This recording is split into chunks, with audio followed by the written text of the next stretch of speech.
matter of the people of the state of California versus Orenthal James Simpson, case number BA096. And so, my fellow Americans, ask not what your country can do for you.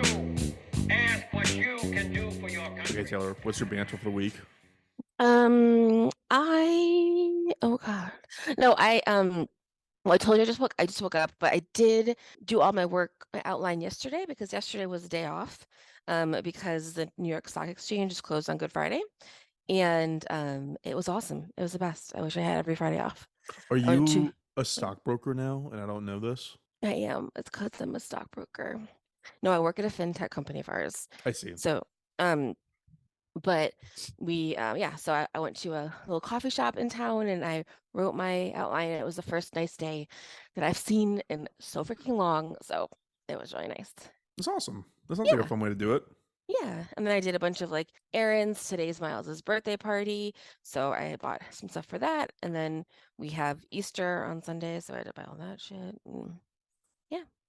Is it actually his birthday today? No, it was on Tuesday. Got it. Okay. Sweet. Yeah. My banter for the week. Man, my brain's working a little bit slow today. Had one of those nights last night. I went to bed really early, so I don't know what my problem is. I went to bed really late. That's my No, problem. Yeah, I was like, forget it, I'm going to bed really early, and so I just went to bed at like 9:30, and it was lovely. Oh, that's so nice. Yeah, no, that was not the night I had. I'm probably gonna repeat it more tonight, so it is what it is. That's the best I got. You do you. You live your life. Your free, child-free life in a big city. Someone told me that it's Easter, which I totally forgot that it was, and I put this on, like not even knowing that, and so is it an upside down cross? Yeah, I was like, wow, how weird. Because I've worn this like maybe once. That's so funny. Ever, and I put it on, and somebody was like, "Oh yeah, it's Easter," and I was like, "Oh shit, what a weird time that I picked to wear this." It's a sign from heaven. I know. My family. This makes my mom annoyed, but we always say, "Can't wait to see if Jesus sees his shadow on Sunday." 6 more weeks of winter. She's not like blasphemer. me. Yeah.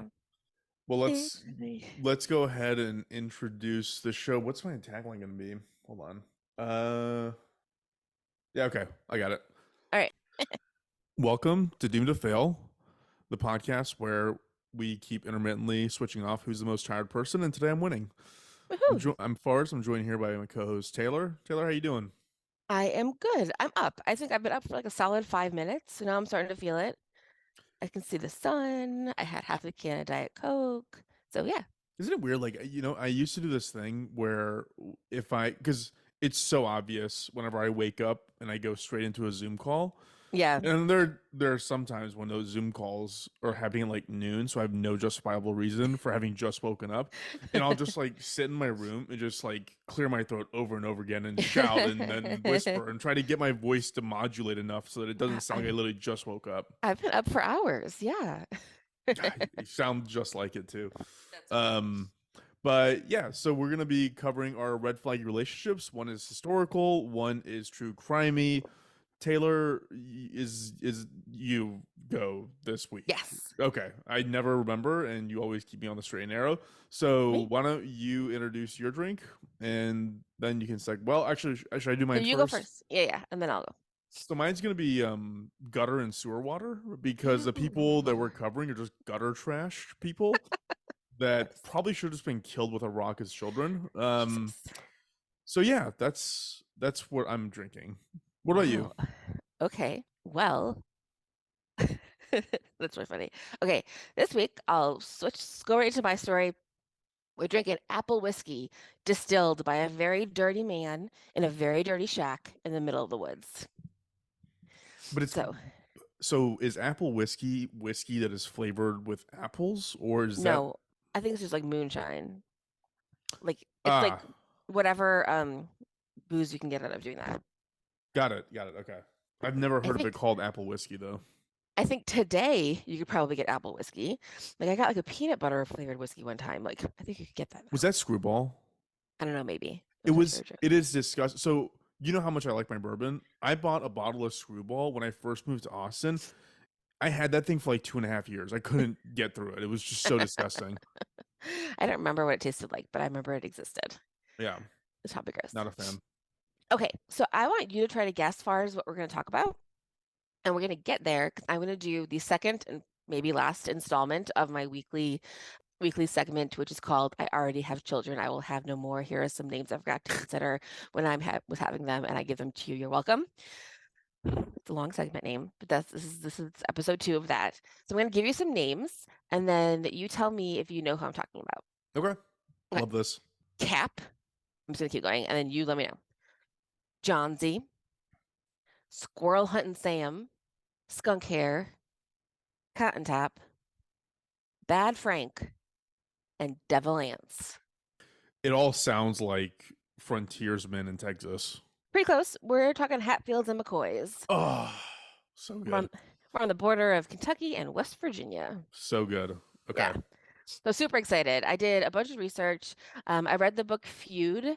I read like half of it, and then I started over because I watched the Hatfield and McCoys miniseries on Netflix, and then I had to like go back and like reread the book because then I could kind of like know who it was talking about. And I swear last week it wasn't available, but then all of a sudden it was. Like the miniseries is on Netflix. It stars Kevin Costner as himself / Devil Ants. It's kind of like just Kevin Costner being Kevin Costner, and Bill Paxton, R.I.P., as Randall McCoy. So Was it good? Great. Yeah, yeah.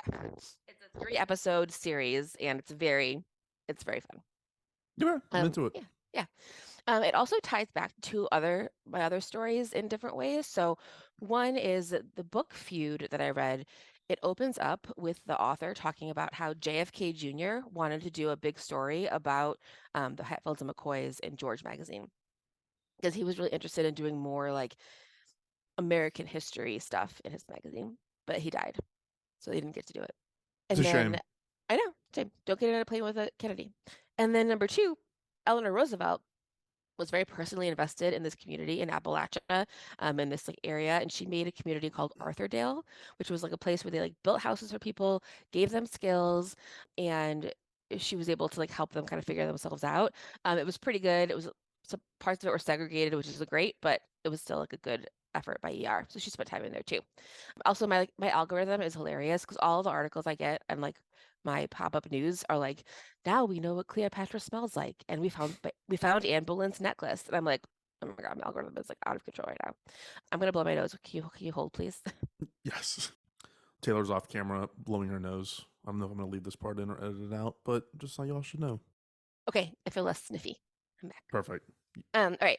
So anyway, the story unfolds on the banks of the Tug River. The Tug River separates Kentucky and West Virginia.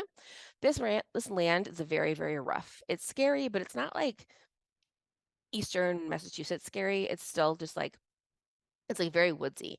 There's a podcast that I really like called The Old Gods of Appalachia, and it's like about telling stories of like earthy gods and witches and things in this area. So it's pretty fun if you ever want to listen to something cool. Have you ever been to Kentucky or West Virginia?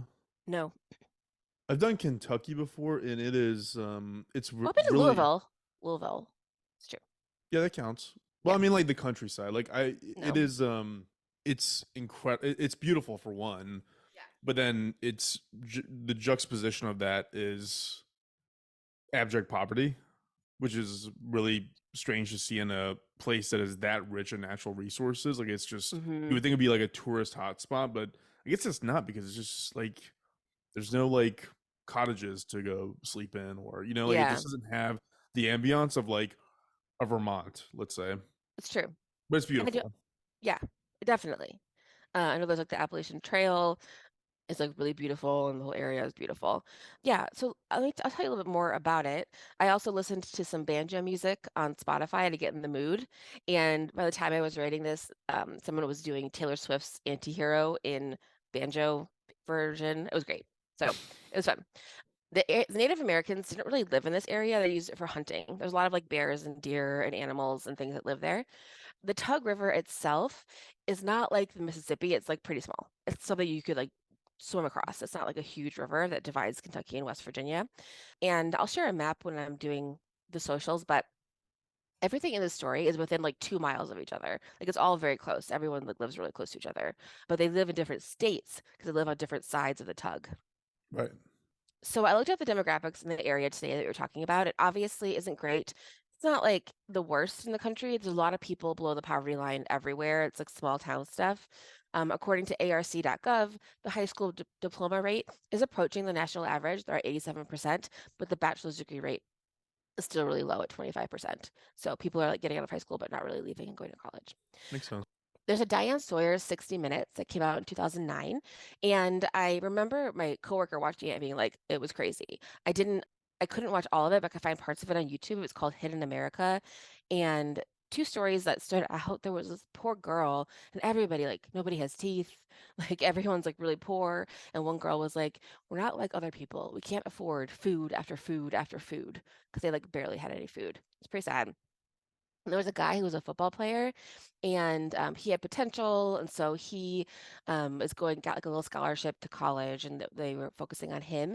And then in the middle of his interview, things go crazy because they find his stepbrother sleeping with his underage stepsister, and everyone is like, "Yeah, it's not great because they're blood." Diane Sawyer's at your house. You can't like skip this today, you know? Have you ever seen the Mark Leda project that he calls Soft White Underbelly on YouTube? Mm-mm. It's really interesting. Like he interviews, I mean, it's basically what it sounds like, a soft white underbelly. It's like drug addicts, prostitutes, Mm-hmm. people like that. But there's one part of it that he turned into a series because he found the subject so fascinating, and he went to West Virginia and basically met this family that all lives in this shack. Yes. And apparently, I went down a rabbit hole on Reddit on this. Apparently, they're very, very inbred. So all the Mm-hmm. siblings were just having sex with each other. But the way the group that was currently alive came about was because there was two like a male and female set of twins, Mm-hmm. and they were direct first cousins, and they intermarried, and so it basically just double tripled everything down Yeah. Oh the next no. generation over. But it's really fascinating. I mean, you just feel bad for them, right? Like you look at people like that, and it's like they had no hope, right? Like there was Yeah. no, I mean, they're I, living in a shack in the middle I of think I saw that recently on the news because my new algorithm is crazy. But yeah, they had them like one of the men like couldn't even talk. He like kind of barked like a just dog. barked. Yeah, Yeah. yeah. Yeah, I know exactly what you're talking about. Yeah, super sad. Like it also it's like that X-Files episode. Do you remember that one? Where the mom and it has all these like inbred kids, and the mom is like not a full body, but they do all these bad things and they have to like get away, and it's like a really good X-Files episode. I'll find I'm gonna admit something to you that I've never told you before. it. Don't you I've never watched X Files. dare. All Yeah. right, well, you have stuff to do today. Um, cool. Well, I'll give you a list of good ones. It's so good. I think I've watched all of it twice. It's great. Give me like a Um, hit list because I'm gonna be on a lot of planes for the next I like will. 2 weeks. Okay. There's one that our friend Laura is in. I'll give you that one. That's a good one. Wait, Laura Harris? Hmm. No way. Okay, Yeah, cool. she's little. She's like a little girl, but it's cute. Yeah. Cool. I also watched, oh, a long time ago. So my friends and I had a website called Pop 10 that was like top 10 lists of stuff. I don't know. It was like 12 years ago, 15 years ago. And someone sent us a DVD, like they like sent us things. So I got a DVD called The Wild and Wonderful Whites of West Virginia, which is about a family with last names White. It's produced by Johnny Knoxville. And it talks about like a family that similarly is like opioids and drugs and just living in that area. Yeah, it's weird. It's like two different versions of sadness. One, they're not inbred to the point where they can't communicate or walk or Right. anything, but they're also like horrible drug addicts that can't Yeah. help themselves. Yeah, it's real sad. So yeah, two things to highlight before we start. The first is obviously incest. We just talked about it a little bit. When I was reading this book, this was the first time I've heard the word double first cousin, and I was like, "Oh my God, what does that mean?" But that can be not terrible if you do that the right way. Like if you married my sister and I married your brother and we all had kids, they'd be double first cousins. If they're not No, no, related, no. The next generation is a problem. So what I mentioned earlier with the two sets of twins having sex, it's not like it's bad at that level, but it's doubly worse when their children have sex with each other. You see what I'm saying? no. But I was saying there's nobody related is having sex right now. You're just double first cousins Oh, okay. because you have like you only have like one set of grandparents as cousins. You know how like your cousins have other grandparents that Right. like so you don't have those. You only have like the grandparents, but you're not sleeping with your sister or anything. It just happens to be that your dad is like related to your uncle. I really Oh, love that all it took was for us to get into like redneck incest to start going down a genealogy map and I actually learning know, this stuff. for real. We'll do a thing. But I also want to say that like we've definitely brushed off a lot of cousin and sibling marrying when we're talking about like queens and kings and pharaohs and emperors. So like Because it's not as gross. I don't know why, but the why? fact that I don't know, but it's like when you do it in a shack, it's different than when doing it in a castle, isn't it? I guess no one smells good while doing it. I think that's a good thing Ugh, to think God, through. yeah, just And then also we talk about guns and state for the record, fuck your guns. There's a lot of guns in this story. It's right after the Civil War. We'll talk about some dates, but they're like homemade guns. It's like lead bullets and gunpowder, and a lot of people get shot and live. Like a lot of people. Like a lot of people was like, oh, he shot me. Like it's fine. You're either gonna die of infection or maybe something gets amputated. It's not like they're not shooting each other with like machine guns. There's no AR-15 in this story. They're like homemade lead bullet guns. So I also know that I promised to talk about stereotypes today. So PBS has a documentary that you cannot watch all of, no matter how hard you try. But in the intro to it, talk about industrialization, the old versus the new. So like this story of the Hatfields and McCoys in the late 1800s when it was happening, it was in the New York Times. Like people were watching it, and like it was city folks watching this story, judging them, calling them hillbillies, which like sure, the literally hillbillies was a what I just yeah, said. but it was like national news. So it was what it was doing was inadvertently making the Hatfields and McCoys the stereotypes of the American hillbilly. Whether or not like there's other stories, other people, because it was so popular. And so the question that the PBS documentary that I'm unable to finish poses is, did industrialization and post-Civil War Reconstruction push rural people into this other, and we've been separated since then, like especially now? So like how much did, the like eyes on this story from the city, and even like from big cities in Kentucky, they would look down at these folks and listen to this story. So It's weird. Like I kind of look at it as like a badass. It's so old American frontiers living. It's yeah, just like because I don't know enough about it to like say anything pithy, but I would say that like they really did fuck each other up. Like they yes, shot each other. They like killed their relatives, and it's just like I don't know. There's something weirdly charming about like they're like their own military, like their yes, own army, their own absolutely. nation states. Yeah. And then also, yeah, because I'm going to talk about violence. There's a lot of violence. These are like very fiercely loyal and stubborn people. There's a theory that the McCoys had a disease called von Hippel-Lindau disease. It's not a theory because descendants have it. So like people on the McCoy family do have it, and it can make you really short-tempered. So that could have escalated it on the McCoy side at least. That they had like a disease that made them more short-tempered, but they're exceptionally short-tempered. Like crazy things happened. Okay, so for years, the Hatfields and McCoys lived on the Tug River Valley. They sort of lived together, like just like neighbors. They did intermarry a little bit, like not incest intermarry, but like family intermarry. So people could be both a McCoy and a Hatfield, and they lived in the same community. It's like a small mountain community that escalates with our two main patriarchs. So William Anderson Hatfield was born in 1842. That's Devil Anse. Devil Anse is a nickname he got by his mom.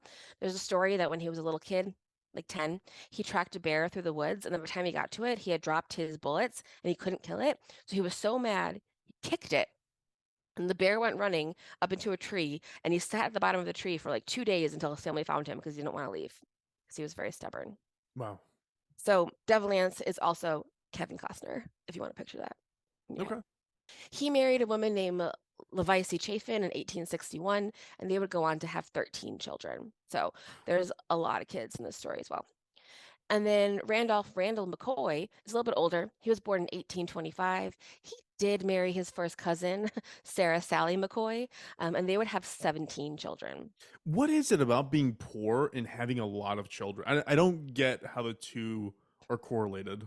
Well, it's a couple things. It's like one, you don't have access to birth control, so you don't have a way to not have a baby if you want to not have one. And then also like the kids, the especially in this time and in the past, I mean more so than now, like a lot of kids died in when they were little. So that was like a part of life. Like a lot of kids died in infancy, a lot of kids died when they were toddlers. There was like disease, they would get lost, and you just needed the kids to work on the farm. So you're just having more kids. Do you remember how they would do abortions back in the day from the Dahmer Party episode? Just no, being on a horse.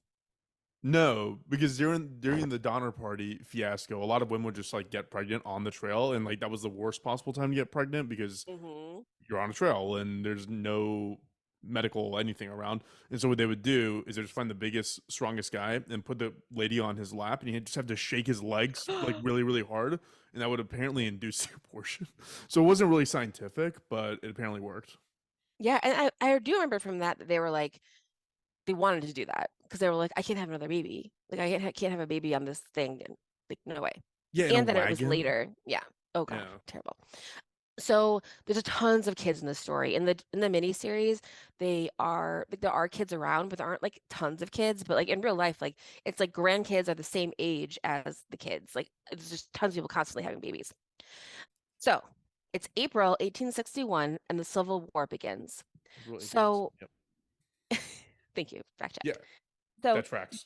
you would think it was like 100% Confederate there. It's not 100%. There's a little bit of like a little bit of tension, a little bit of back and forth. But Devil Anse and Randall both joined the Confederate Army. Devil Anse, Sorry, your point was that you would think that West Virginia and Kentucky are full of yes. Confederate. Okay. I mean, I would. I'm stereotyping them. You are stereotyping there a little bit. Yeah. Humans are Um, diverse. so Devil Anse actually deserts and goes back to his family. That's not part of why there is a feud, but it is interesting that Devil Anse deserts, and he is going to be one of the Hatfields are a lot more they have a lot more money than the McCoys. They have like a timber business, they do bootlegging, and the Hatfields are more well off than the McCoys are. And there's a few instances that could have started the feud. So the feud starts officially after the Civil War. Randall's brother Harmon McCoy was a Union soldier. So he did fight for the North. He was injured in the war a bunch and was sent home in December 1864. So Harmon gets sent home back to this area, and everyone's pissed because he was a Union soldier, essentially.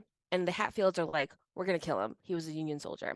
So he goes home, and his family's like, oh my God, we missed you. We're so happy you're here. You're injured. What can we do?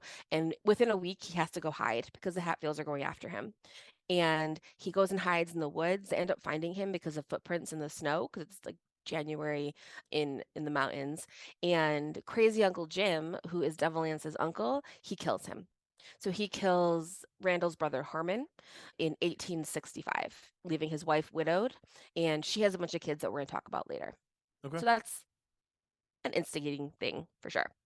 That was the start. The start was the Union Confederate divide, basically. Yeah. Yeah. Well, yes. And then just like this one guy happened to be a McCoy and they killed him, Harmon. So 13 years later, in 1878, there's an issue with hogs. So razorback hogs are just a big part of life out there. They're like what you get your food from, all that. You would generally let them wander around and then pick them up when it was time to like slaughter them, because like they would just go into the woods and eat and to kind of take care of themselves. And you would mark your hogs by cutting their ears. So it'd be like, oh, the Pinheiro cut is like 2 cuts in the ear of this hog. That's how you know it's mine. But that got confusing because there's only so many ways to do that. And like people would get them confused all the time. And Randall's hogs go missing and he goes looking for them. And Devil Anse's cousin Floyd says they are his. So now there's two people fighting over these hogs that were just kind of like wandering in the woods. And it ends up going to court. And a lot of stuff goes to court in this story also. So they do try to like be litigious and solve things that way. But the problem is like the justice of the peace is a Hatfield. Like this is all the people that live here. And so like literally the jury is half Hatfields, half McCoys There's so many relatives. because there's so many of them. Yeah. And then there's a split because one of the McCoys works for Devil Anse at his like timber place, and a man named Bill Stanton, who works for Devil Anse as well, testifies that the hogs do belong to Floyd Hatfield. So Floyd wins, and Randall McCoy has to pay all the legal fees, so he's pissed. Bill Stanton, who is the one who kind of swayed the jury to the Hatfield side isn't long for this world. Randall's sons, Sam and Paris, kill him in 1880, and they claim self-defense and they get off. But it was because of the hogs. Just do whatever you want. Yeah, It's the they Wild chase him into the West. woods and shoot him. Yeah. So there are some people that I haven't mentioned that I won't really mention in this story, but one of them is the McCoys do have a lawyer in their family. His last name is Klein. He's in a lot of these stories, kind of like as like the person who's a little more educated. So he helps the McCoys get legal justice. He also happened to have inherited some land from his father and ended up having to give it to Devil Anse because of like threats and like other things. So he also has like a personal vendetta against the Hatfields. Makes So they sense. have this like lawyer on their side. So now everyone's like really mad because like the hog thing, Harmon's dead, tensions are up, and then a third thing happens. John Z. Hatfield, who's Devil Anse's oldest son, is a bit of a philanderer. It's actually like not the end of the world to have sex before marriage. There's like saloons with sex workers. Everyone knows it. It's not puritanical, it's just like kind of wild. And they go to a party. They go to all these like community events together. And at this party, John Z sees Randall McCoy's daughter, Rosanna, like potentially for the first time, but that can't be true because there's like everyone lives so close to each other. I'm sure he knew she existed, but he like sees her and like, he like likes her for the first time. She's a little bit older. She's very pretty, and they hook up and they want to get married. Randall McCoy is like, absolutely no. And he disowns her and he never talks to her again. Wait, what's her name again? Rosanna, Rosanna McCoy. She's very pretty. You can You look. there's a picture of her. Let's see. Did you find her? Yeah, I mean, look. Uh, Beauty standards change over time. I would Oh my gosh, she's assume pretty. she she kind of looks like John Wayne Gacy. She does not. For fuck's sake, Farz. She's very pretty. I'll put the Okay. picture on the internet. But Yes. Yeah. I mean, look, the people that played her are she's very exceptionally pretty. pretty. Like, I don't know who this is. Hatfield and McCoys. This is a 2012 movie, Yeah, yeah, and yeah. Lindsay Pulsifer something plays. I mean, she's very pretty. I mean, I don't think this woman is. Anyways, whatever. Different standards. Fine. Fine. I think she's pretty. Doesn't matter. I'm a better judge of And this. no. But and then so anyway, this is the red flag. They literally say in feud, this is the red flag of the whole feud, is because Randall is so willing to never talk to her again. He's like, you're my daughter. You were my favorite. I loved you so much. I will never talk to you again. In the show, Bill Paxton takes her hope chest. Do you know what a hope chest is? No. I'm It's not like gonna guess. if you have a daughter in like in the past, I don't know if people do it now, but literally it's like a wooden chest and you put things in it for her when she gets married. Like you make as she's growing up, you make like embroidered napkins for her and you find like special dishes and special things and you put it in there that she can take with her to start her married life. That's If really you cool. like, We should it's do sweet. that. Like, that should be a continuation. I have a plastic container filled with stuff from when Obama was running for president for the kids. So Yeah. That's like stuff the like that. That's really New cool. York Times and all that. Yeah. So anyway, in the show, Bill Paxton takes her hope chest and destroys it in the rain, and it's very dramatic. He's like very dramatic in this movie. So I don't know if he really did that, but anyway, he said, "No, Rosanna, like, you are out of my life." So Devil Anse lets Rosanna stay with them on the West Virginia side of the tug. While they aren't married yet, Rosanna does get pregnant. And Johnsy is a bootlegger of moonshine, so it's not illegal to have alcohol now. It's not like prohibition, but it's illegal to make it and sell it without telling the IRS, essentially. They want it needs to be like a legitimate business. So Rosanna is torn. She goes home. She's pregnant. She's upset. Her dad doesn't want to talk to her. She's trying to figure out what to do. And John Z comes to get her because they do love each other. John Z comes to get her, and her brothers try to arrest him because they have a bootlegging warrant against him in West Virginia. So they try to arrest him and they take him to a place like they're going to arrest him, put him into jail. And Rosanna, despite being very pregnant, she steals a horse from a neighbor and rides to the Hatfields to tell them that John Z is being taken away, and they go and save him. So this is even more betrayal to her family because she like left her house and like told them Yeah. that. But she moved in with her aunt instead of moving back in with her family or with John Z. She has the baby. Her name's Sarah Elizabeth. She dies before her first birthday. So unfortunately, the baby dies. John Z does love her and tries to go back to her, but she, feels like she's broken. Then, there's a terrible story because John Z's like still kind of a philanderer, and he's been spending time with a sex worker to kind of like heal his broken heart, and his family's super pissed. And they find, I mean, this isn't in the movie, but they find this sex worker hanging in the woods. They hanged her naked with a dress over her face, and she was hanging for 2 days before someone found her. So someone got rid of her so that John Z would stop paying so much time with her, which is horrifying. So Rosanna's heartbroken. John Z actually ends up marrying her cousin Nancy, so another McCoy. So John Z marries Nancy McCoy, and even in the book Feud, they say that he loved her less. Like he just didn't love her as much as he loved Rosanna. Yeah, there's Nancy in Yeah. this picture. hmm Nancy is the daughter of Harmon, the Union soldier who was killed in the beginning. Right. So it's like, Nancy, what are you doing? In the movie, she's portrayed as being kind of awful, but you're like, you're not only betraying your family by marrying a Hatfield, but you're also marrying the person that you know your cousin loves. So Nancy has a whole thing. So Rosanna eventually just dies of being sad. She dies. A couple women in the story just die of being sad. So here's where things start getting a little bit crazy, and we get into like the real escalation of the feud. So there are states issues because they're in different states. So we're like, whose jurisdiction is this? Like I can see across the tug, but it's a different state. But generally, the Hatfields and McCoys have the same political views. So when there is a big election, like in the area, they're usually on the same side of the election. The voting in this time is very public. You know, it's obviously just men, but you like go to an all day long event, and they say like everyone who wants this person to win, stand over here, raise your hand. This person, stand over here, raise your hand. Like it's not private. You're like raising your hand to say that. And so it's kind of fun, a fun day. Like everyone comes, you bring your family, there's food, there's music, and there's a lot of whiskey. So a lot of this like moonshine whiskey. It involves, like I said, apples, and you like ferment them in the woods, and you like heat it up and boil it and like let it sit for a while. And so now it's 1882, and there's an election. So one of these big election parties. It's in Kentucky, and everyone's there. All of our main characters are there. Someone brings even more whiskey than usual, and they bring corn whiskey, and it's like the thing is, if you mix corn and apple whiskey, like you're fucked. It's like much worse for you to like drink both of them. Wait, you get just drunk faster? Yeah, yeah, exactly. So Devil Anse has a brother, Ellison, who had a baby with their cousin. I don't know anything about her, but like he has this baby. She's not in the picture. He has the baby, or not the baby, he's like a young man. Their son, Cotton Top, is important later in this story. Cotton Top was slow and possibly albino, but either way, he was very blonde, and that's why they call him Cotton Top. Get it? Because he's like white Makes hair. sense. Yeah. So it's election day. Ellison gets in a fight with some of the McCoys and is stabbed over 20 times and then shot.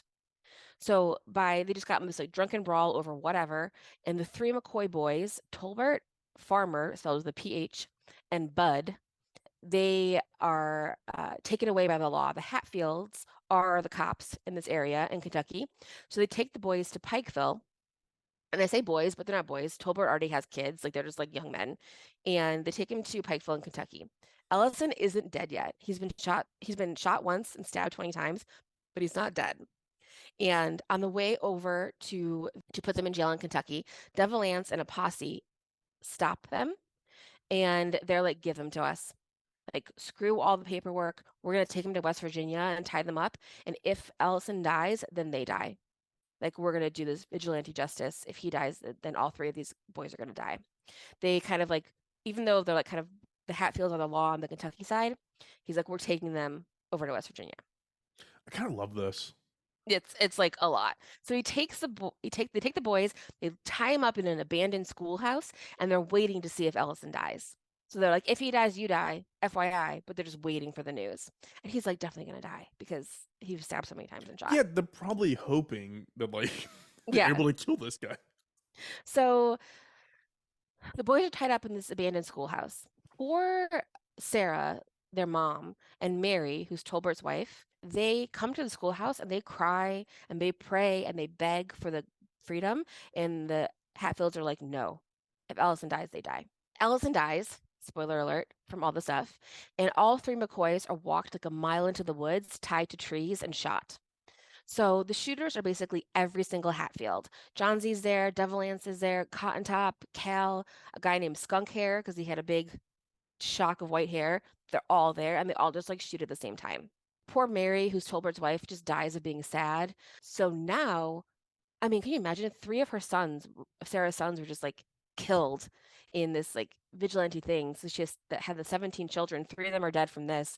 Everyone's like super, upset and obviously, but now the McCoys want revenge for this revenge killing.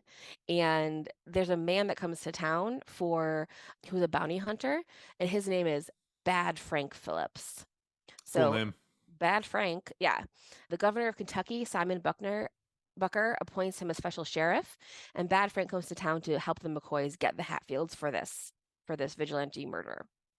Who Um, cares? Like, all they're just there's 2 groups of serial killers. Like, who's keeping count at this point?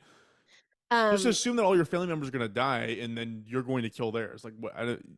well, everyone, I mean, like basically the governor, his stance is like, you're giving us a bad name. Like some people would you get caught in the crosshairs. He's like, you guys have to cut it out. You can't just have like a violent area where you kill each other. Like, It's probably not good for tourism. yeah, you just can't. So Bad Frank, the first McCoy he kills is skunk hair, or the first Hatfield he kills is skunk hair because he's the guy who has like that like shock of white hair. That's why he's called that. And he scalps him and brings his scalp to prove that he's dead, which is gross and also makes sense because he has special hair. So now other things are happening. Johnsy and Nancy are married.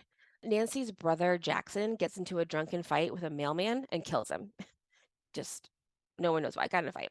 So now there's a bounty on Jackson McCoy's head, and he goes and lives with Nancy and Johnsy. And Johnsy's like doesn't love this. He's an outlaw McCoy at his house, and he tells his brothers that Jackson is there, and they come and get him. They chase him across the tug and they shoot him.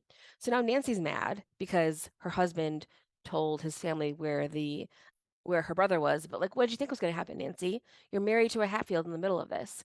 And so she starts telling Bad Frank things, and they end up hooking up. Nancy has a couple of kids with Bad Frank while he's married to someone else and while she's married to Johnsy, but eventually they do get married. And I just wrote, Nancy, for fuck's sake, like, Beijing girl. So now the Hatfields are being hunted by the McCoys and Bad Frank for the murder of the 3 McCoy boys. And they're pissed. So the Hatfields do another horrible thing. On January 1st, 1888, they ambush the McCoy house while everybody is sleeping. This is called the New Year's Night Massacre. Randall McCoy runs. His wife Sarah is like, run. They're after you. They want to kill you because you're the man. You just run and go.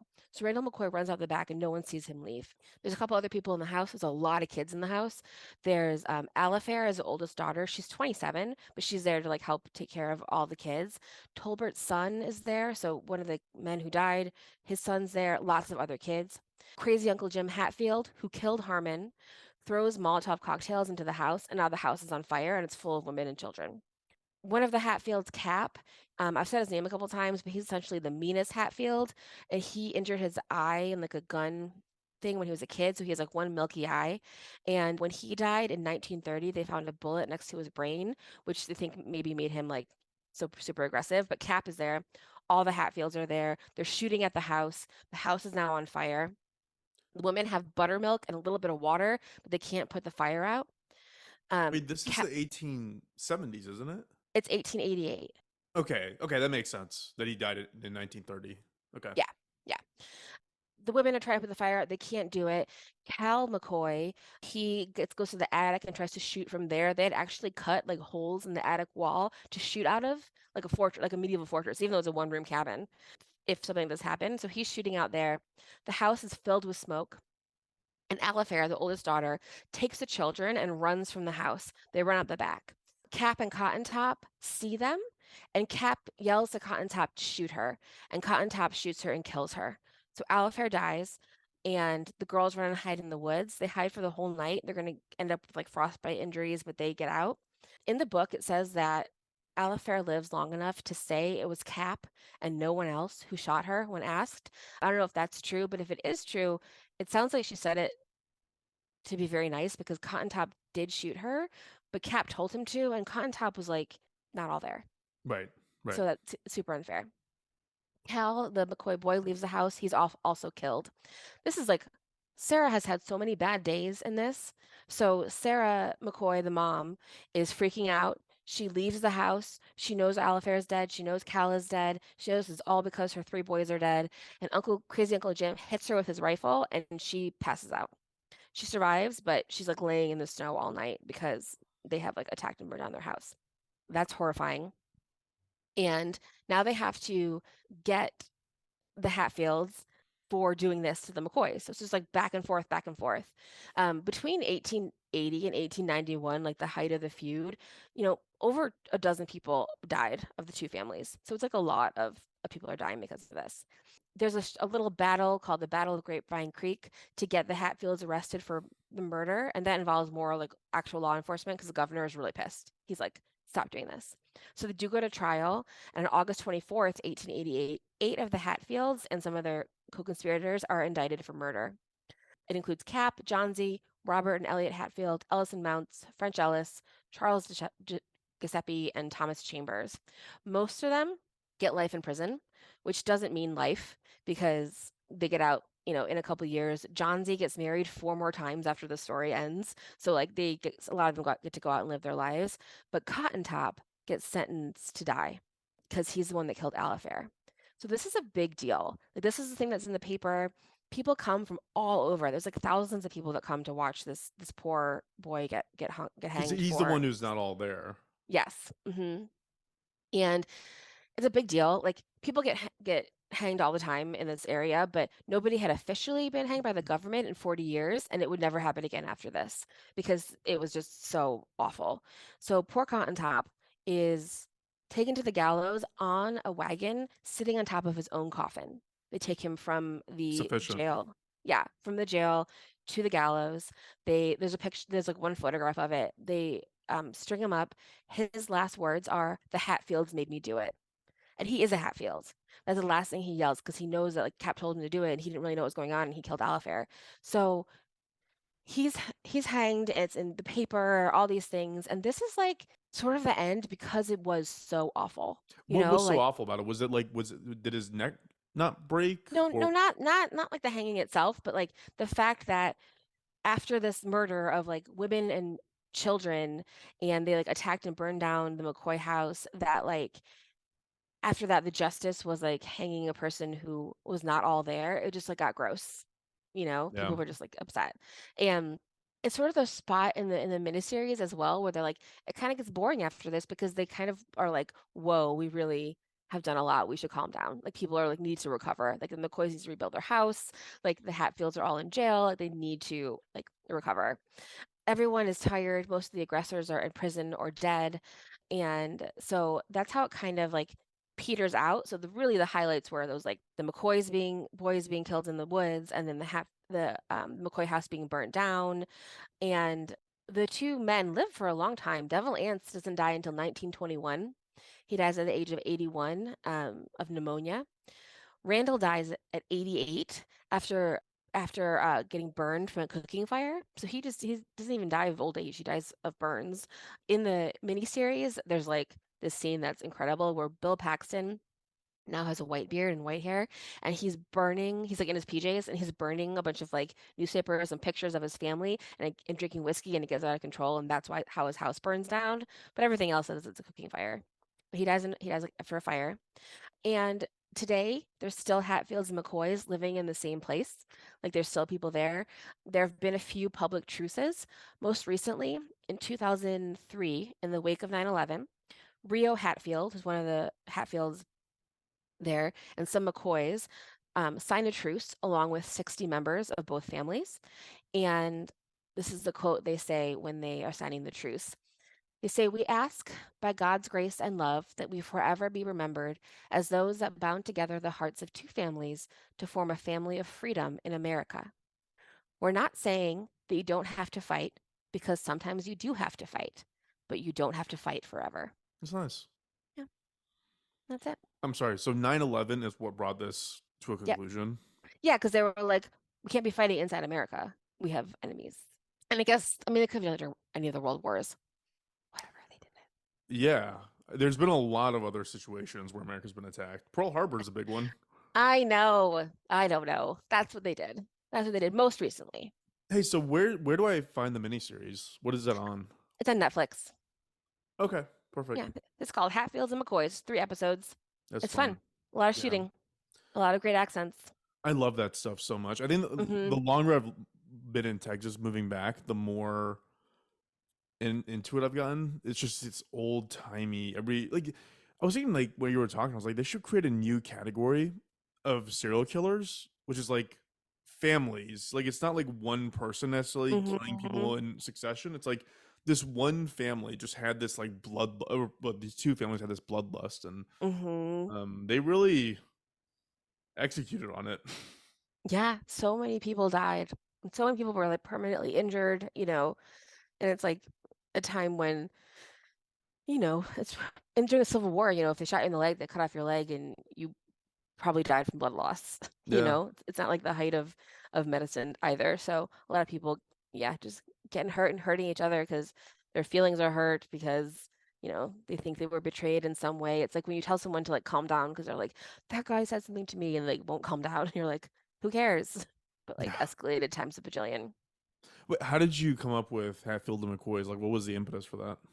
I think oh gosh, I don't remember. I was thinking about, I don't even know. What did I do last week?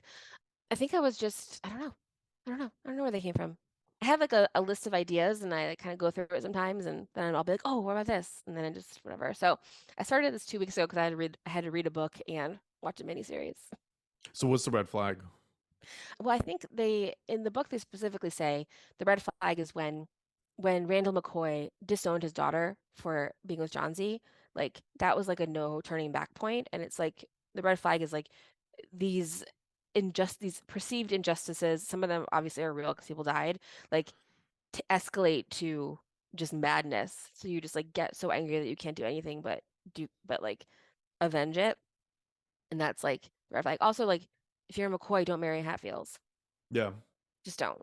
Like I was just gonna like say like that's probably the biggest takeaway for me is like if your family's in a feud and yeah, you know that they kill each other regularly, yeah. why pour gas on that? Like, oh my God, like Romeo and Juliet. Of course Exactly. you're both gonna die, you idiots. Yeah, Don't do that. exactly. There's tons of other people. Wild stuff. Wild. Well, I'm gonna go ahead and transition us over to the true crime part of our Oh day. right, I'll get some gutter water to drink. You'll understand. Like, I don't have gutters. I will tell you the names of these people, and I want you to Google them because you look at their pictures and you're just like fucking dirt animals. Like they're just garbage, trash humans that like obviously are Florida based or not Florida based actually, but like the crimes were in Florida. It's like whatever. They just fit a certain. I'm actually gonna like the red flag here is specifically about this relationship where it's like if you Mhm. know if the person you're dating is sewage water personified, like just don't. And then he's like, I have a plan to get us rich. Just don't listen to him. Oh no, Maybe he's just yeah. fun. Maybe just a fun dude that you hang out with. Maybe you ride the back of his motorcycle. Like that, fine, do that. But like if there ever comes this time where you're scheming or drafting plans, that's when you cut bait and run. That's So definitely fair. yeah, Don't scheme. yes. Yeah. So well, I'm segueing too far into it. So I'm gonna start with the outline and then we'll talk our way through this. So I will say this past week has been rather interesting. So it's been conference season in the political tech land. And so last week I attended one that was in Austin and I have another one in Denver and then the following one in Palm Springs where hopefully get to see you. Hmm. And I kind of feel terrible saying this, but a fun thing also happened last week in the middle of all these conferences, which was this renewed interest in an Austin serial killer. Hmm. Well, like let's not say renewed. So like more so initially there was initial suspicions that Austin had a serial killer, and now more and more people are getting involved saying yes, there is like Like right now? right now.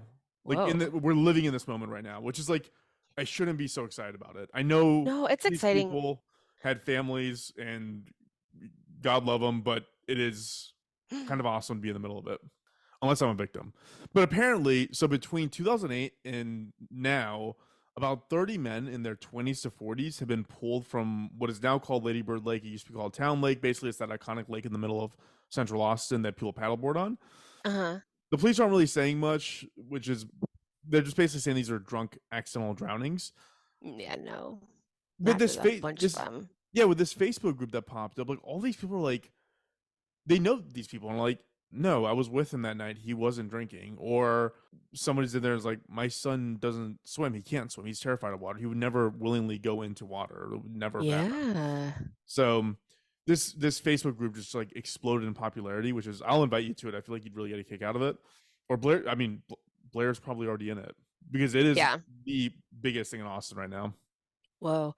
They just caught a serial killer in New York who was drugging men at gay bars and stealing from them, and a lot of them would die. So apparently, there's a whole theory around this. So yeah, at first I was gonna discuss the serial killings and all these deaths that are going around it. I ended up going down this rabbit hole of what's called the smiley face murder theory. Have you heard of this before? Mm-hmm. Yeah, so I'll give the brief summary, which is this theory that was put forth by several law enforcement professionals and professors involved in criminal justice, where they've documented all these deaths of seemingly able-bodied men in their 20s to 40s found dead in bodies of water. And they theorized that there's approximately 45 deaths across 11 states that fall into the category of smiley face murders. Yeah. Which is like such an awesome concept. Like Mm-hmm. the term smiley face comes from graffiti smiley faces that are found near some of the bodies. And they think that that's basically the killer trying to troll law enforcement. And they did find in these killings yellow graffiti. Sorry, we don't know what they are. We're calling them accidental drownings. Near where some of these bodies were recovered, the police did find yellow graffiti smiley faces on the pavement. Wow.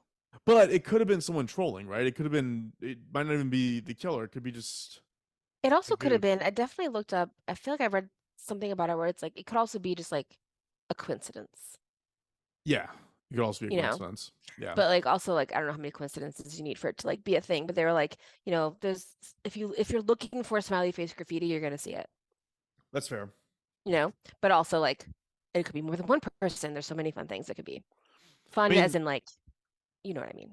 that's why the smiley face murder theory is like really interesting because it would either denote one really, really clever serial killer or like a tag team network of serial killers, which is like that should be a movie. That should Yeah. definitely be a movie. Mm-hmm. So I was gonna cover all this. That's what I was gonna do for this week's episode. But the problem is all these victims show up as accidental drownings. We Right. know some details about their death or like theories around them because again, people hung out with. They're all in this group. They're all like talking Yeah. about. They're like friends. But again, like the police aren't saying anything at this moment. They're basically like, no, accidental deaths. But like they're doing it deliberately, right? Like they're trying to not release information to the public. So when they do catch someone, it's like this was not public. How did you know this? Yeah, It's gonna be exactly. one of those things. So because all these deaths are right now only officially considered accidental, there's really no red flaggy part of this. I would really just only be doing it out of curiosity of a Yeah. true crime phenomenon that's going on right now. So I guess like the only red flag here is like just don't go near bodies of water when you've been roofied or if you're wasted. So I went a different direction. I went with another curiosity of true crime that is exceptionally rare: women on death row. Ooh. So as of right now, there are 2,364 men on death row. Taylor, guess that was my dog shaking. I did not fart. Just so everybody knows. I feel I have to call this out now. Mm-hmm. Taylor, I heard the dog. Thank you. Taylor, guess how many women are on death row? I just gave you the number of men. It's 2,300. 20. 50. 50. Ooh, I was gonna say 50. Wait, what's that percentage come out to? What is the percentage of men to women? Hold on, let me do the math. 2%. So 2% of all people on death row are women. So it's exceptionally rare to land on death row and be a woman. So when women do get the death sentence, their crimes are particularly fucked up. It's interesting because the correlation between who gets the death penalty and who doesn't does have to do with race, but not in the way you might think it does. It actually boils down to the victim rather than the race of the perpetrator. So it doesn't matter if it's a white guy killing a white guy or a black guy killing a white guy. It matters that it's like a white victim that usually results in enforcement of the death penalty. So the other victim related factor has to do with how they were killed and where they were in society Mm-hmm. whether they were part of a protected class in society. So think kids, the elderly, the mentally or Mm-hmm. physically infirm, like those all kind of factor into things. I'm going to get a lot more into what's called aggravating factors here in a moment, but Mm-hmm. that's something key to know. The person I'm covering today, her name is Tiffany Cole Taylor. Can I look her up? Yeah, go ahead. She might look C O L familiar to you. C-O-L-E? Yeah. Ooh. I don't know if she looks familiar. Okay. Maybe if I start telling the story, it'll start ringing a bell because what she did was, again, particularly fucked up. All right. Yeah, so Tiffany kind of checked all the boxes of who you shouldn't kill if you're trying not to get the needle. In 2005, Tiffany would have been 24 years old. We don't know a ton about her childhood except that she was acquainted with her victims by way of her father, and they grew up in South Carolina. Tiffany and Okay. her father were neighbors of the victims that we're going to be discussing here in a moment. Their names are Carol and Reggie Sumner. Okay. So the Sumners had planned, because at this time they were living in South Carolina, the Sumners had planned to move to Jacksonville, Florida and sell their house. And in the middle of selling stuff away, they actually sold their old car to Tiffany before they moved. Mm-hmm. They apparently had a really, really good relationship because they also let it be known that if Tiffany was ever in Jacksonville, to look them up. They basically treated her like their granddaughter in many ways. And just so you Yeah, know, the Sumners were in their 60s and not doing great health wise. they look very sweet. She, Carol Sumner, looked at the smile on her face is so infectious. Yeah. They really look like just like your typical old couple, old white couple. Yeah, they seem And happy. they They look seem very normal. lovely. Yeah. Yeah, yeah. In April of 2005, Tiffany got involved with a guy whose name is kind of unfortunate. It's Michael Jackson, is the name of the guy. And yeah, I Why would you know. do that? You already knew. Like, if there's a famous Michael Jackson, it's over for everybody else. Yeah, yeah, Okay, yeah. never Which, mind. like for SEO purposes, also just a terrible name. They just didn't foresee how big SEO is going to be. I knew But Heather Locklear in high school. Poor thing. really, Yeah. Oh my God, I felt so bad for her. that's tough. It sucked. Yeah. But her parents deliberately named her Heather, right? I know, that's what I'm saying. Yeah. Yeah, Like this Michael Jackson's parents didn't had not heard of Michael Jackson. yeah. If I ever become, if I mean, when this podcast makes us famous, You know. There's gonna be so many farmer soaking sandwiches around the so world. many Farmer Soakin Sanchez. It's It'll just be gonna be the ridiculous. hot name on the list, I the know. number one baby boy list in America is farmer soaking sandwich. The whole thing, not just your first name. Yeah, I know. Your segment's gonna have to expand into a lot more names that you should be using. So yeah, this is April of 2005. Tiffany's now dating this guy Michael, who's just fucking garbage. Like I don't mean to be so elitist about this, but look at this guy. Look up Tiffany Cole and Michael Jackson because that's the only way you're ever gonna find this guy because you're never gonna find it googling Michael Jackson. That's really funny. Um, Wait, I'm gonna do it with you so I can see what the first results are because I'm still looking at Nancy McCoy. ooh. Yeah, I see it. I mean, I see it. He has a lot of us. He keeps his sunglasses on his forehead. Oh God, This is my number one note. he just looks like God, he's so fucking God, just garbage. Whatever, doesn't matter. Again, ride the motorcycle with this guy. Don't Yeah, yeah, take yeah. don't take investment advice from this guy. Like he is a type. Yes. Garbage. Is the type. So in June of 2005, so 2 months after Tiffany and Michael got involved with each other, Michael wanted to go down to visit his friend in Jacksonville, this guy named Wade. Okay. So Hmm. Tiffany takes the Sumners up on their offer. If you're ever in Jacksonville, give us a shout. So she calls them, letting them know that they're going to be in town. The Sumners let them stay at their home for a night. And I mean, they were just that couple, right? Like, you know what? When you get older and They're just people being don't pay, nice. yeah, like you get older, people don't pay enough as much attention to you as they used to. And when somebody says they're going to come visit, you get all excited and yay, let's meet your fucking Well, chin strap bearded fucking Michael Jackson. Ugh. it's just to be. I mean, anyone to be nice. I'd be like, sure. I don't know. Yeah. Yeah. Yeah. You're nicer than I am, I think. But I am. that was my chair. I gotta call this out every single time I move now. So the Sumners let them stay at their house and they made them breakfast. And during breakfast, they let them know for no reason in particular that they profited $99,000 on the sale of their home in South Carolina. So Hmm. that came out somehow, organic or not. So Michael and Tiffany move on with their Jacksonville trip and hang out with Wade. But it was after this experience that Michael concluded that they need to rob the Sumners for the $99,000. Wow. Again, this, I'm just gonna flag that this is like, I didn't know that this is elitism, but who in their right mind thinks that somebody has $99,000 of cash on them? Right. That's true. Wait, Like, totally that's the true. It's not like caliber of this it's guy not like Michael. it's Like, not like they sold their house and like, great, give it to me in ones. I'm gonna bring it home in a suitcase. Yes. but I mean, look at the guy's picture and then assume that this guy has any better plan than there's fucking $99,000 under their mattress. Like, look, that's the plan. Whatever. I'm not. Oh my God. No, that's I feel like I didn't get it that that's what I thought until you said that. And I'm like, oh, he literally thinks that that money is there. Because I understand telling somebody that in the conversation, this is like, and this is like pre-Zillow, but now that we have Zillow, you could have figured that out, like it tells you how Easy. much money people make. So I know how much money you made from the sale of your house, but yeah, I don't assume that you have that cash in your car. Like I assume that that money is in a bank. Yeah, I was this goes back to the elitism thing. I was like, are bank accounts a rich person only commodity? There are definitely a lot of people, especially in like probably in like more poor areas in big cities who are unbanked, which means they don't have a bank. And they don't because they just like never had one or they don't have an available one or they do everything in cash or whatever. But there are a fair amount of unbanked people. Write that down. How many?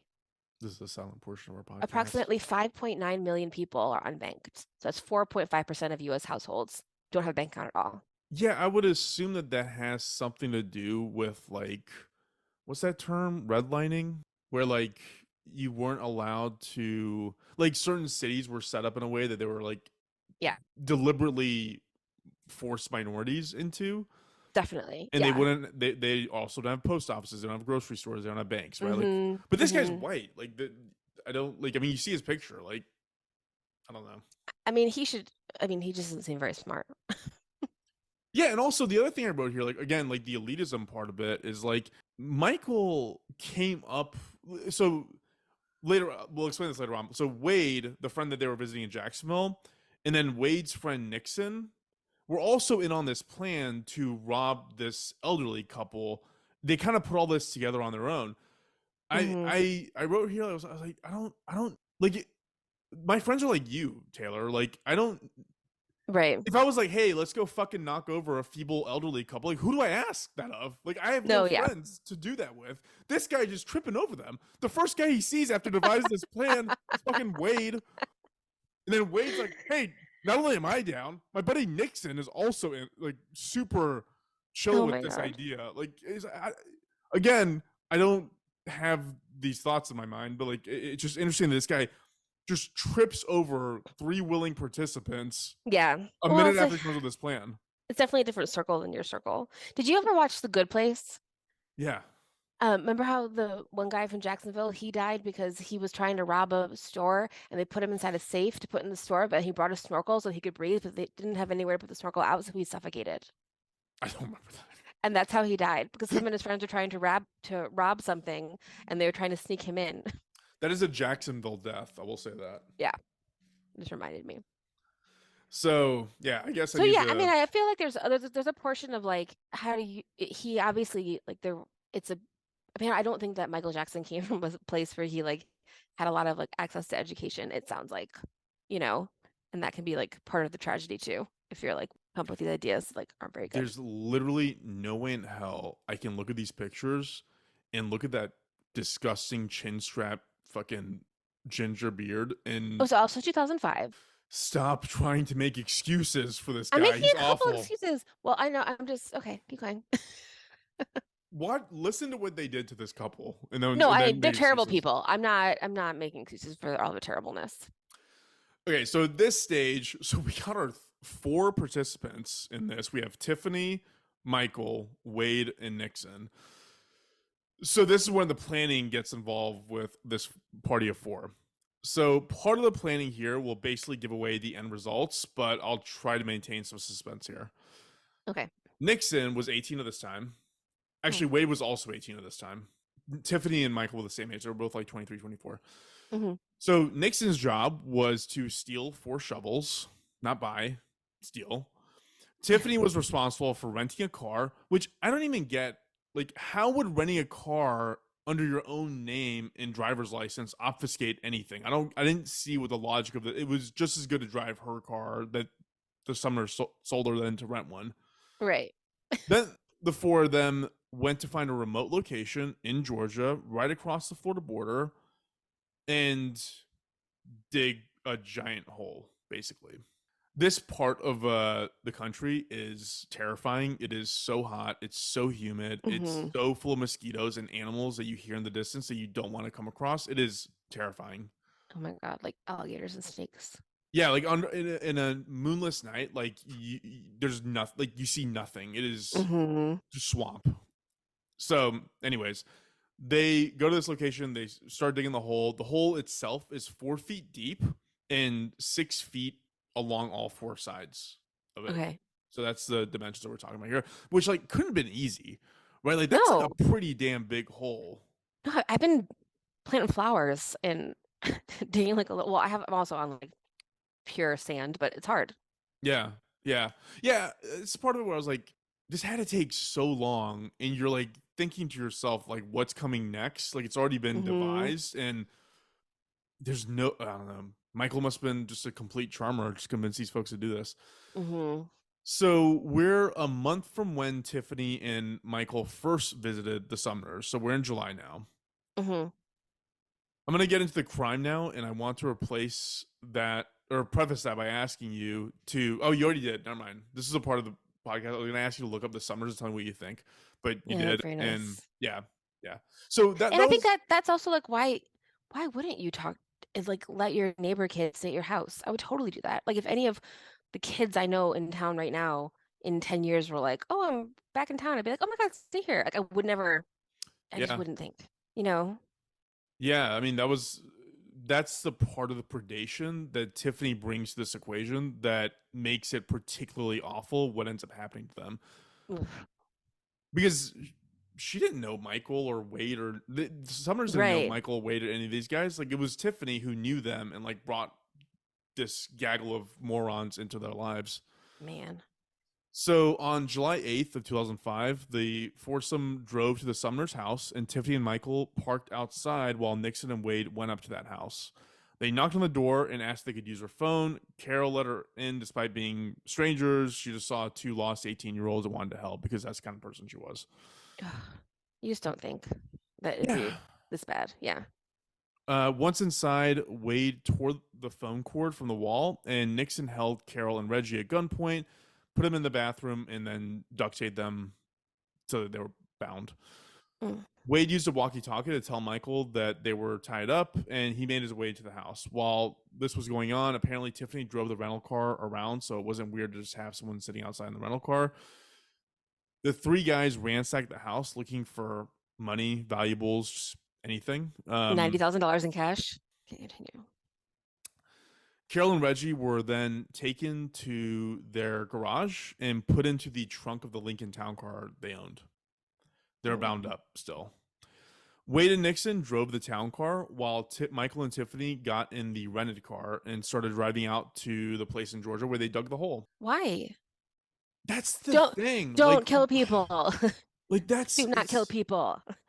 That makes no sense. Like they could have just like left. Okay. because Continue. you know what it is, Taylor? It's because all these people think that they're not going to get caught. But it's like Hmm. You're we gonna get have caught. cell phones, we have towers, we have Oh my God. cameras, we have people who care about people who like will call and look Yeah. into things and like anyways. Ew. So they then took Carol and Reggie from the Lincoln Town Car and put them in the hole they dug alive and started shoveling dirt on top of them. What? Yeah. Okay, I just when I was like the joke is like when you were little, you thought that like quicksand and the Bermuda Triangle were going to be big problems, and like they're not big problems. But I remember just being so fucking scared of being buried alive. And there was like some like made for TV movie maybe that like happened when I was a kid, where, like they buried a girl alive and like whatever. I just like it was just like it's like my biggest fear. So awful.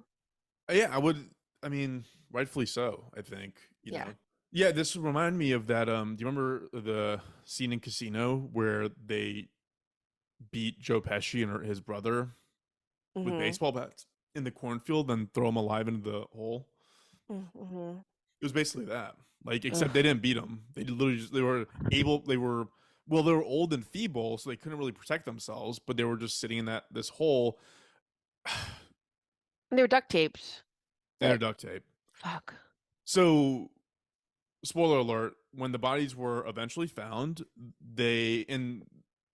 when they were found, it was discovered that there was dirt clogging their airways. Ugh, right. They're drowned in dirt.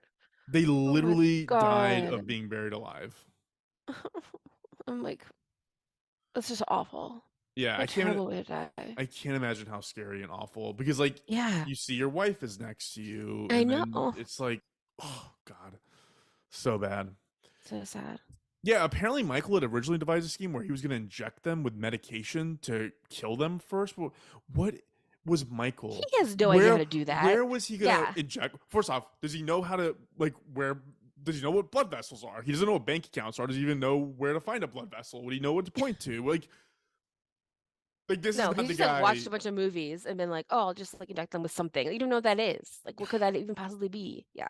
Ugh. Yeah. But I mean, look, they had shovels, like hit him in the head. Like anything is better than consciously being thrown Yeah. into a hole bound that you can't escape. You're gonna kill them anyway. Like, you Yeah, have a little bit of humanity while you're murdering this couple. You so bad. assholes. Yeah. Because I also keep picturing it. Like I actually like close my eyes and picture it and look at it from their perspective, like not the Summer's perspective, from Yeah. the killer's perspective, where it's like you're 18 and you have this couple in this hole and you're just like shoveling dirt in this like moonless night. What? Like it's just like Yeah. crazy. Like, anyways. Ugh, that's terrible. So fast forwarding a couple of days after this event, the Sumner's daughter reported her parents missing to the police, and only 4 days after the home invasion and murder, police started noticing that some sums of money were being withdrawn from the Sumner's account. So I guess they finally did realize that money wasn't kept, in the In house, the and mattress. apparently, like they went and found like I don't know bank information. So kudos to them for that. To evade capture and any suspicion that something was going on, Michael called the police as Reggie, saying like, "Oh, we're fine. Like we're just out of town for a little bit." Like it's like he didn't call the daughter because he didn't have the daughter's info. He called the And she police. would know, I And she would would know know. if like it wasn't my dad, it was an 18-year-old being like, I'm fine. Like, I don't know, what the fuck did he do? Can you imagine what this guy's voice sounds like? God, I want to hit him Yeah. so bad. He's like this specific type of douchebag that I particularly have disdain for. Again, look at this guy's pictures. Anyways, uh apparently then they said they want to talk to Carol, and so Michael handed the phone to Tiffany and Tiffany pretended to be Carol. So That's ridiculous. that was their game plan. That's awful. The police were obviously suspicious. Like, this does not sound like a 60 something year old couple. Like this is obviously kids. So Hmm. they use the cell tower thing, the ping concept, to triangulate where this call was being originated from. They also bounced the number that was called in from off rental car companies and discovered that Tiffany had rented a car for like during this time period. So the police assessed that, okay, it's gonna be from like this region of the city, because cell tower data isn't precise, right? It just gives you a rough approximation. So police drive around, they know what the car is that she'd rented, and then they look for that in this area and they find them.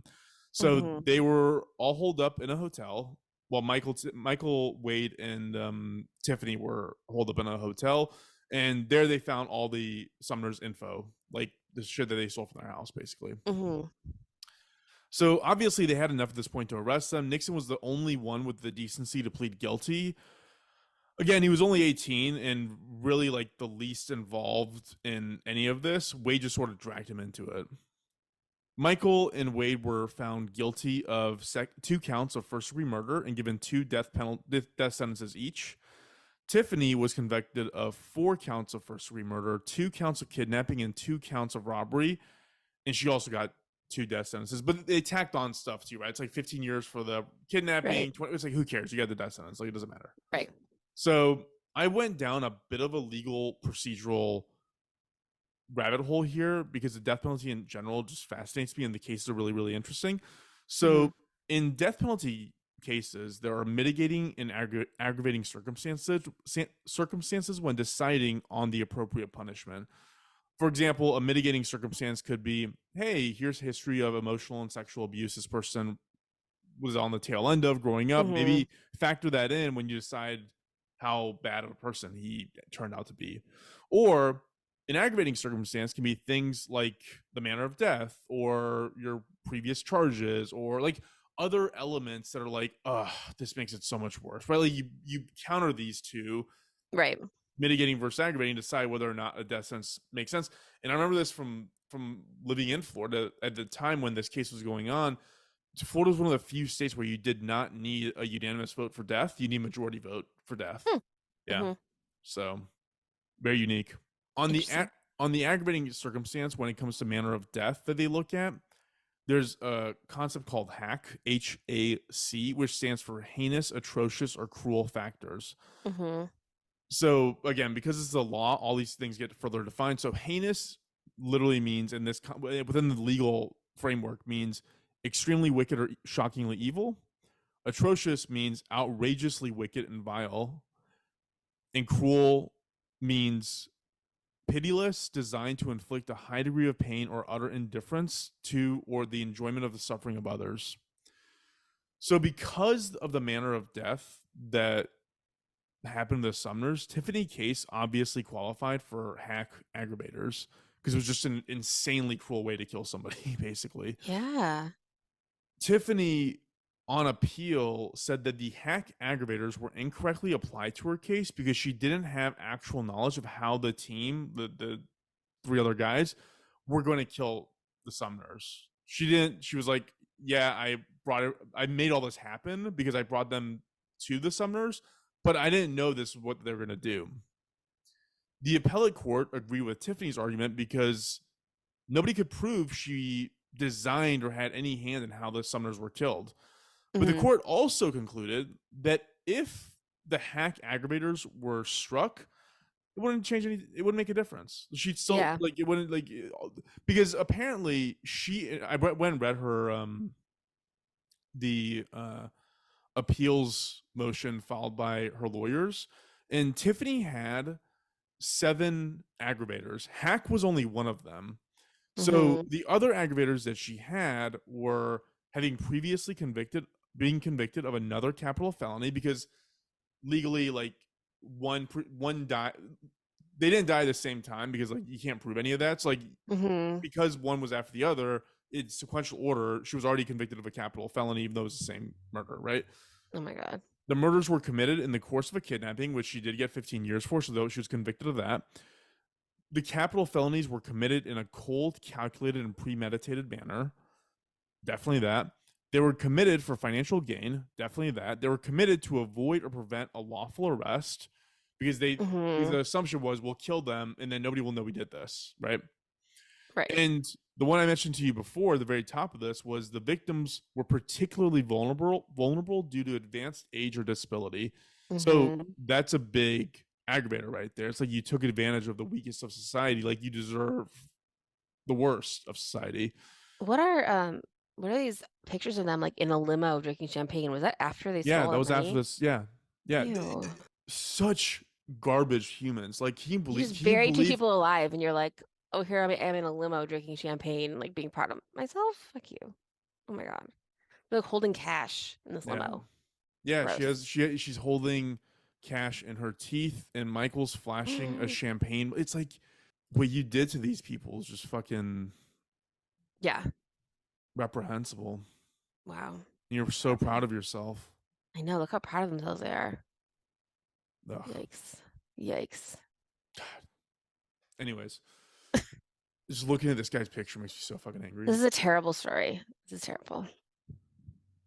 Like, there's a part of me that, like, maybe I'm so prejudiced towards the guy and I hate him so much that it's clouding my judgment. I mean, would any girl get fooled by this guy that like I he's mean, gonna come up with a plan like that? Like, it's the like I feel like the whatever, like he's just like a certain type of guy in 2005. Like that's not it. I think the plan thing is like, yeah, nobody you know is a mastermind criminal. yeah, You know what I mean? And it's especially like, not this guy. and you're not gonna just stumble on them. Like, you're gonna recruit a team like Ocean's 11, right? Like, you have to go Exactly. find these people in Paris and Italy. Like They've this, done it before and they've never been caught before and you're not like gonna all these things. stumble on, this peer group in Jacksonville. Anyways, No.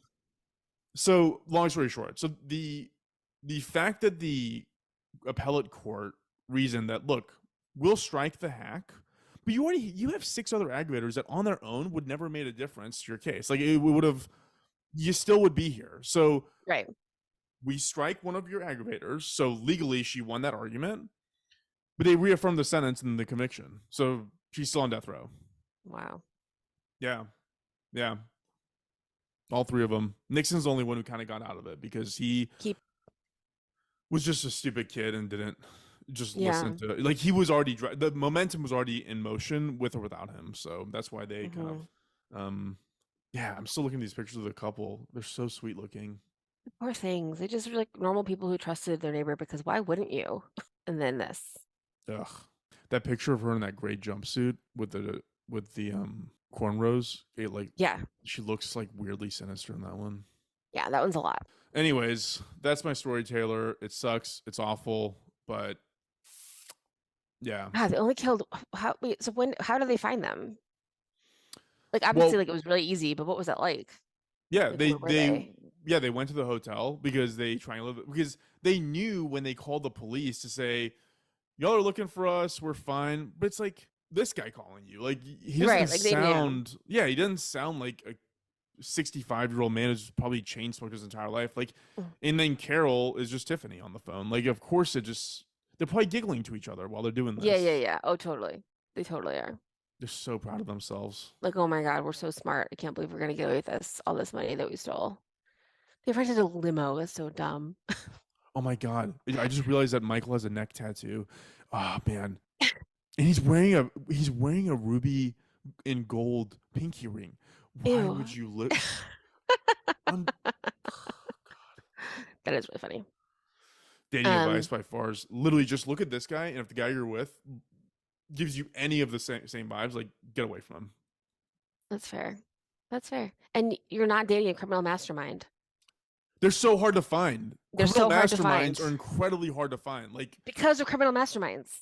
yeah, And they don't need your help. It's like when what you tell children when about strangers is you say like a grown-up will never need a child's help. So if a grown-up comes to you and says like, how do I get here? Like, be wary because grown-ups don't need help from children. Like that's how people kidnap children. It's the same thing. A criminal mastermind doesn't need your help. yeah. You know, like they have their own network. It's not you. They're not going to call you and ask you for things. I feel like this was like totally unrelated, but like there's this story of like this guy in Ireland who had convinced all these people that he was like a big like spy and all these things, and they did all these like weird things for him because they just like believed him. But you're like, he wouldn't be there. Like he wouldn't be in your small town. Like, that's not where criminal masterminds are. Yeah. It's just A part of me thinks that, like, if this didn't happen, or if Michael and Tiffany hadn't met, Tiffany probably wouldn't have gone this route. yeah, But I think that Michael would have. I think Michael was just like such a piece of garbage that, like, he'd be in jail right now anyways. Like, no a matter lot of what. that self-confidence. Yeah, I guess so you do he's this. when your confidence doesn't match your wit and intelligence, you are fucked. Yeah. Like, that's just always how it's gonna go. And Michael, I don't know I who mean, gave that him also confidence. describes like Elon Musk. Elon Musk is a billionaire 100 times over. But he Could has a buy lot of and sell. self-confidence and makes a lot of weird decisions. How are you classifying this guy and Elon Musk in the same breath? Like, I don't know. What would Elon Musk be like if he had been poor? Maybe this guy. no, Elon Musk is a genius. This guy probably doesn't even know how to tie his shoes. Like, What would this guy be like if he was rich? he couldn't get rich because he's too stupid looking. No, Elon Nobody's Musk that isn't rich because stupid looking. he was rich from the beginning. It wasn't. He started the PayPal mafia with Peter Thiel and all those guys. No, And he became wasn't. the CEO. He's the heir of an emerald mine in Africa. That's not how he got rich. He got rich because But- him and Peter But Thiel he invented started PayPal, off a lot and then higher sold than it this to. guy. Yeah, Elon Musk probably. knew what a bank account was. He probably knew what a bank account was. He probably knew that you shouldn't eat roadkill, unlike this guy. So that's true. Yeah, you got me there. It's a little bit of a different level, but Yeah, yikes. Yeah, no, this guy sucks. this Well, guy I'm glad sucks. I'm glad he didn't kill anybody else. I wonder what he's. I'm gonna look up what this guy's been up to. He's so hard to find. It's like Oh my impossible god, that is to hilarious. find. It's a pretty great. That part's pretty great. Yeah. That your parents would name you Michael Jackson, for fuck's sake. Yeah. Fuck this kid. We don't want him anyways. Like you He's didn't know gonna about grow up to SEO have when he a- was born, but still. Yeah, he's gonna grow up to have a chin strap, a neck tattoo, and a ruby gold. Oh god, pinky ring, so gross. But also imagine what your life is like every time you go somewhere and they say, "What's your name?" and you have to say Michael Jackson. I don't know, man. My name was Farmar Sokensanj. He had it easier than me. No, having a name Michael Jackson I think is harder than Farmar Sokensanj, You think? which is the #1 baby name in America. I just looked it up. Farmar Sokensanj, Mm-hmm. #1 baby name coming to. Oh my god, she's wearing a shirt that says Diva in the back of this limousine. That's also very 2005. I'm a little bit of a 2005 apologist because it wasn't great. Man, No one looked great. You were going out of Everyone your looks way to terrible. find reasons to defend these monsters. I'm just trying to counteract your stereotyping. I'm saying everyone dressed terrible in 2005. So my stereotyping is the problem here, is what you're saying. Yes, I'm trying to be a little more PC on our podcast. Okay. It's like we've been frowning so much for the past hour. I have to like go do like some ice on my face to get my face to look normal again. Because I've just been so mad and sad. I hope I don't have nightmares about being buried alive tonight. It is the ultimate nightmare. There's Mhm. like literally nothing worse. I can't think of anything you could do to someone worse than binding them and throwing them alive into a pit on the Georgia-Florida border. That sounds exactly where people are buried alive. Like it is so Yes. bad. Okay, that stereotype I laugh at because yes. Oh, that's awful. I'm so sad. Ugh, God, I hate this guy. I gotta stop Mhm. looking at this picture. I'm getting okay. Taylor, that's my story for the week, and that's Great, why, thanks, like I Jane. mentioned, our drink of the day was drinking fucking raw sewage water because that's what these humans were. So Ugh, out of champagne glasses in a limo that you rented. Idiots. I just saw your text from last night about starting later, but I was already asleep. oh, it's fine. It's fine. Um, I thought it was gonna take a lot more for me to wake up this morning than it really did. I've been up since like 7 a.m. my time. oh, good for you. Yeah. Good for you. Cool. Well, thank you, Farz. Thank you, everyone who's listening. Find us on social at Doomed to Fail Pod. We're on YouTube. For reviewing on Apple Podcasts, you have to download the podcast app on like your iPhone or your Mac, and then you can find us there. And then there's like a star rating and a place to leave a review. Should we shout out Juan? Oh, his app? Yeah. Yeah. Oh, yeah. That's nice of you. My husband Juan just made an app for mental models. He's super into like thinking about better ways to think and ways to. He's been having a newsletter that goes out weekly that has mental models in it to help you kind of become a better thinker. And now he has an app. It's called Mental Models. It has like thousands of mental models in it. You can search around and see like what will help me with my like psychology. What will help me with decision making. You can save your favorites. It has dark mode. It's super cool. He made it himself. He It's available also on the App Store. has. Yep. It's called Mental Models by Juan Carlos Pinheiro. No, because he had another name on there, and I was like, where did this like fourth name come from? I've never seen The that before. Scoriasa, it's a thing in Puerto Rico that you can take your mom's last name. So Scoriasa is his mom's last name. So his full last name is Juan Carlos Pinheiro Scoriasa, just like my kids could choose to be like Pinheiro Steric later. Got it. Okay.